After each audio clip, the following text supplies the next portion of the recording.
p.m. Eastern Daylight Time, a severe thunderstorm was located near Newton Falls, or 11 miles southwest of Warren, moving southeast at 20 miles per hour.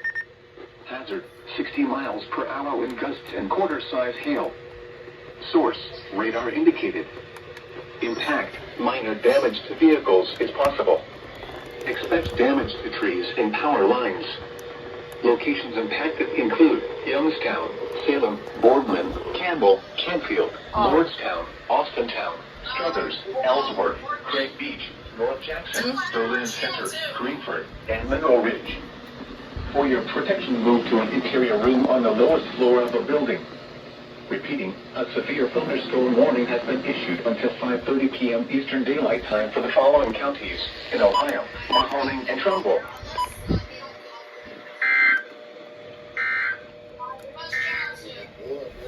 This is NOAA Weather Radio WWG56 originating from the National Weather Service Forecast Office in Cleveland.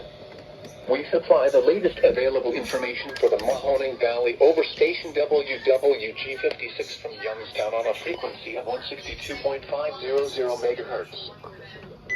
The forecast for the Mahoning Valley. Tonight, partly cloudy. Showers and